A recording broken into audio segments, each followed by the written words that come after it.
Welcome back, everybody. I'm Jeremy from Catfish Motorsports. Today I'm going to bring you a quick one.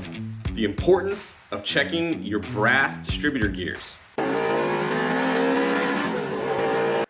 Most of you guys are going to know that if you're running a retrofit roller camshaft in an older vehicle like this, the cam is going to be ground on a billet core, which is going to necessitate that you run something other than a normal gray iron distributor gear.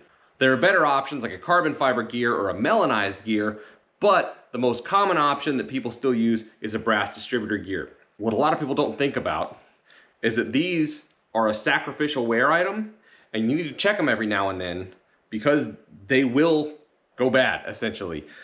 In a perfect world, they're good for about 10,000 miles, I think. If you have, maybe not the best gear mesh, you can chew them up faster. This one, I don't know exactly how many miles on it, probably something like 8 to 10 at a guess. And she is good and chewed up. It's gonna be kind of hard to show this on camera. I'm gonna try to show you a close-up with another brass distributor gear I have here. It's also used, but the teeth on this other used gear are way fatter, have way more life left in them than this guy, which if you look around at it, man, they are razor thin.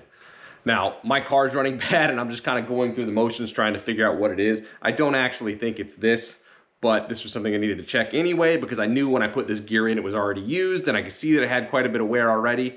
So just kind of getting around to that now, and I'm glad I did because this is one of those things that will strand you. You'll be driving along and it'll just get to the point where it's not meshing with the cam gear anymore and you will find yourself stranded. So I'm gonna knock this out, throw this one on, and stab the distributor back in. But this is mostly just a public service announcement to you guys. If you have a brass distributor gear, you have to check it periodically. If it's the winter and your car shut down, you're doing upgrades and maintenance and stuff anyway, pop your distributor out. Yeah, I know it's a little bit of a pain, but it's way less of a pain than being stranded on the side of the road because you didn't check it. Please like and subscribe. We'll see you next time.